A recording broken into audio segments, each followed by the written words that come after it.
Hi guys, I hope you're all really well. I'm Lucy for those of you that don't know me and if you're new to my channel. So if you are new to my channel, you might not know that my son Harry, who is 3.5, is deaf and he wears cochlear implants on both his ears. I'll link some videos below if you want to know more about what a cochlear implant is or how we found out Harry was deaf. I'll link those below and you can catch up on those. So before I get into the video, I just wanted to tell you, in case you didn't know, that I currently write for Phonak, who are a hearing aid manufacturer, and they have a really good blog called Hearing Like Me, and I am one of their creators, so I will write on there once or twice a month about anything really. So updates on how Harry's getting on, how I found childcare for him, I give surgery advice. Make sure you check out their blog if you've got a son or a daughter with a hearing loss, or if you're just interested about reading about the deaf community. So in today's video, I just wanted to share with you a few things that I have learnt from being a mum to a cochlear implant kid. So obviously I try not to think of Harry as any different from any other child. Of course, I don't think he is. He has this disability, he has a hearing loss, but I don't really view it as a disability. And most of the time, I don't even really think about the fact that he's deaf and has to wear cochlear implants.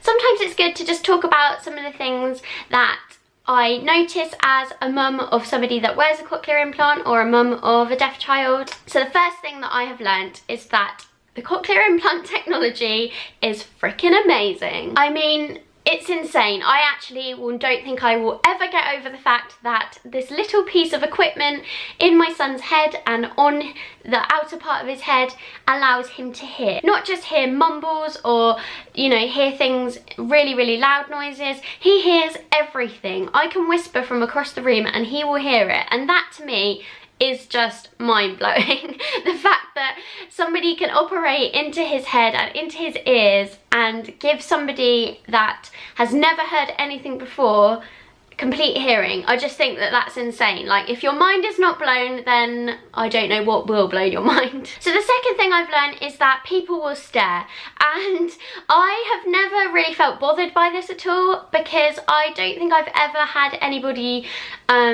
stare in a horrible way, I don't think. I hope not anyway. And I've never had any sort of negative comments directly at me anyway. But it's mainly adults. Children don't seem to look as much because they are just more accepting, I think. But adults do seem to look a little bit more. But I don't really mind. If they're gonna look, then I would prefer it if they looked and then came and asked what they were, because they are obviously staring because they don't know what they are. So it would just be nicer if they just looked and then were like, oh hey, hi, what are those on your son's head? Which a lot of people do. We get stopped so much. People asking what they are on his head and what they're for. And I really like that, because for me, if I can talk about it, I am giving them knowledge of what it is. So next time they see somebody with a cochlear implant, they won't feel the need to stare, and they will just already be educated for what a cochlear implant is. And it just raises awareness, really, doesn't it? It raises deaf awareness, it raises awareness of cochlear implants. So I just think that if people are going to ask after they've stared, then that's fine. If people want to stare as well and not ask, then that's okay. But I just think it's more polite if people looked and then came and asked exactly what they were. So the third thing that I have learned is that there will be critics, and I didn't really realise this until maybe a year into Harry having a cochlear implant. I didn't actually know that it was a controversial thing, because I guess I am not part of a deaf community as such, because deafness has never affected our family before. I don't know anyone that's deaf, well, I didn't know anyone that was deaf apart from Harry, so I wasn't aware that cochlear implants aren't always seen as a good thing. I think it's mainly some people in the deaf community believe that you are born a certain way and you're born deaf, and there's nothing wrong with that, and I'm not saying there is anything wrong with that, but my choice was that I wanted my son to be part of a hearing world. And if he later on decides that he doesn't want to be part of that hearing world, he just has to take that equipment off, and that is that. He can go along his life and be profoundly deaf, and if he's happy, then I'm happy. But for me, I am a hearing person and I wanted my son to be part of a hearing world. So yeah, obviously that's why we decided to have it, but I have only just really come to terms with the fact that not everybody agrees with them. They just believe that you're born that way, so you should remain that way, and I completely understand that the deaf community don't want to lose their deaf culture, or obviously they don't want to lose sign language, because that could obviously become less used if people are using cochlear implants. We do still use some BSL. Yeah, so I can understand why there are critics for it, and I would never argue with somebody who was criticising it, but for me it is like a miracle, and it's the best thing that's ever happened to us. So the fourth thing that I've learned is that every single child is different. Whether they are deaf and have cochlear implants or don't have cochlear implants or are hearing, they are all so different, and they will just learn and develop completely on their own schedule. I was really freaking out when Harry first was diagnosed and when he first got his cochlear implants, and till about 6 months ago, because I was freaking out that he would be really behind, that he might not be able to go to school when he was meant to, because he just wouldn't be able to speak properly, or he wouldn't be able to hear properly. But my worries and my fears started to go as Harry started to learn and to listen more, and he is chatting away now. Obviously his speech isn't perfect, he doesn't get his sentences the right way round, like some 3-year-olds might, but then, you know, we've got other friends with 3-year-olds who don't even speak yet or are barely saying anything.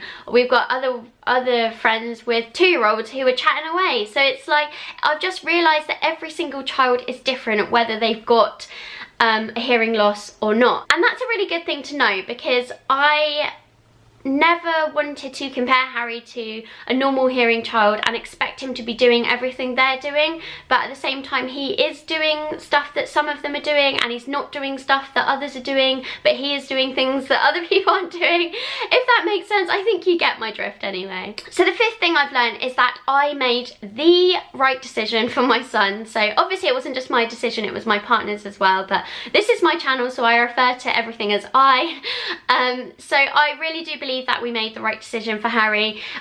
Just seeing all of the milestones that he has overcome is just insane. Like, just some of the things that he's doing now, I just know that he wouldn't be able to do unless we got him the cochlear implant. It would just be physically impossible. He is profoundly deaf without them, so he wouldn't be able to hear at all, obviously, without his cochlear implant. So just knowing that he can hear the birds outside, and he can hear me talking to him and singing to him, however annoying I might be, is just the best feeling in the world. And I definitely would make this decision 1,000,000 times over. So the last thing that I have learned about being a mum to a cochlear implant kid is that he will make me so proud every single day. And I'm not saying that your normal hearing child will not make you proud every day, because I'm sure they will, and I know they will, but I just feel like the bond that I have with Harry, and the fact that he couldn't hear and can't hear without his implants, but as soon as he hears something new or says something new, it's like my heart is going to explode in my chest. I just feel so fiercely proud of him. It's insane, and I just feel like that's never ever gonna end. Like, even when he's 18, I feel like he might hear something he's never heard before, and I'm just gonna be so proud. Or, you know, he lands his first job when he's older, and I just feel like I'm gonna be ridiculously proud, because thanks to cochlear implants, he's been able to learn and to hear and speak like everybody else, and he's going to be able to achieve anything that he wants to achieve. So there you go, those are the things that I have learned for being the mum of a cochlear implant kid. If you want to see any more videos on cochlear implants or hearing loss, please do let me know what type of videos you want to see, because I'm going to be filming a lot more of these types of videos, because I really want to talk about deaf awareness and talking about what it's like to have a son that wears cochlear implants. So let me know what you want to see.